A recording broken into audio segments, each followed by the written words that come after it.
Hey everyone, and welcome to CodeAnon Tech. So, CET 2026 registration is officially live, and in this explainer, we are going to walk through the entire process together, step by step, so you can get it done right. Let's get into it. I totally get it. This whole process can feel a little intimidating, and the absolute last thing you want is to mess up something so important. It's exactly why so many of us end up at a cyber cafe, paying a little extra just for that peace of mind. But honestly, you don't need to. You can absolutely handle this whole thing yourself with 100% confidence, and yeah, save that money. In this guide, we're going to break down every single click so you're going to get it done right the first time. Okay, let's dive in. All right, first things first. Before we even think about opening the website, let's get our digital toolkit ready. Seriously, the key to a stress-free registration is just a little bit of prep. Having everything ready to go is going to make this whole process a breeze. Okay, here is exactly what you'll need. Go ahead and take a second to gather this stuff up. First, your Aadhaar card, and it must be linked to an active mobile number for that OTP verification.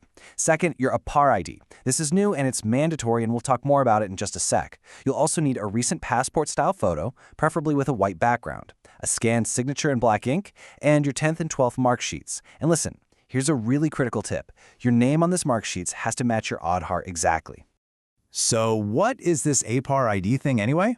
Well, think of it as the new One Nation, One Student ID. It's basically a digital locker for all of your academic records. And for 2026, it is not optional. But the good news is, if you don't have one yet, don't worry. The registration process itself will actually guide you through creating it using DigiLocker.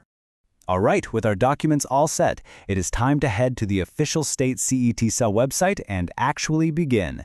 Let's get your account created. So, once you are on the CET portal for the 2026-27 academic year, this is where you'll land. Now, here's a super important point. Even if you've registered in previous years, you have to start fresh. Everybody needs to click register as a new user for this cycle. Your old login just is not going to work. Okay, pay really close attention here because this is where most mistakes happen. The full name you type in has to be an exact match to what's on your Aadhaar card. I'm talking character for character. Even one tiny little mismatch will cause the whole verification process to fail later on. So, after you hit register, the system's going to shoot a verification link over to your email. You have to click this link to activate your account before you can log in. If you don't see it in your main inbox, you know the drill. Go check your spam or promotions folder. All right, next up is step 3, authentication. This is that new mandatory Aadhaar and APR verification for 2026, and it's designed to lock in your identity correctly right from the get-go. The moment you log in for the very first time, this pop-up is going to appear. It states very clearly that Aadhaar and APAR ID authentication is mandatory. You have to click Proceed to DigiLocker. There's no way around it. So let's just walk through how it works. The DigiLocker process is actually pretty straightforward. First, you're going to enter your 12-digit Aadhaar number. Second, you'll type in the 6-digit OTP that gets sent to your linked mobile. Third, you grant consent for the CET cell to access your details. And finally, and this is the best part, the system automatically fills in your name and date of birth. This is an awesome feature because it pulls that data directly from the source, which means there's zero chance of a typo from your end. Okay, now that your identity is all verified and locked in, it's time to fill out the rest of your personal and educational details.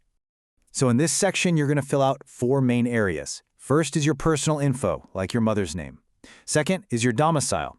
Now, this is crucial. If you are a Maharashtra resident, you absolutely must select yes to be eligible for those state quota seats. Third, any minority details that might apply to you. And finally, your education history. Just enter your 10th and 12th details, and if you're in your final year of graduation, just select appearing. And here's a little pro tip for you. After you complete each section of the form, just get into the habit of clicking Save and Next. It's a lifesaver. It protects your data, so if your internet disconnects or your browser crashes, you won't lose all your progress and have to start all over again. We are in the home stretch now. With the main form all filled out, it's finally time to upload that photo and signature that you prepared earlier. For the uploads, just select the photo and signature files you already made. Now, a key point here. Do not use your webcam for the photo. The quality is almost always too low. Make sure your face is clearly visible. After that, you'll select the specific CET exam you're applying for, and then finally, you'll choose your top 4 preferred cities for the exam center. And here we are. We've reached the final step, submission. But before you rush to pay, this is where you need to be the most careful. Let's go through this final checkpoint together. First up, the fees. For general category candidates and anyone from outside Maharashtra state, the fee is 1,500 rupees.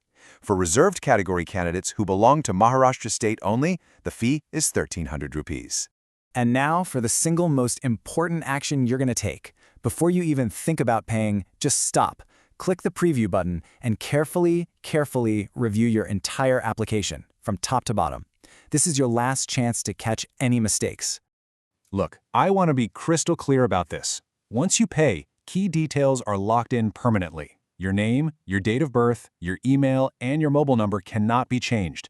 So double-check every spelling and every single number.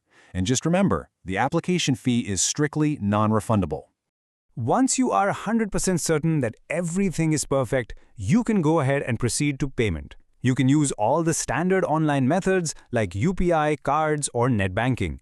My only advice is to use a stable, reliable internet connection for this last step, just to prevent any transaction errors.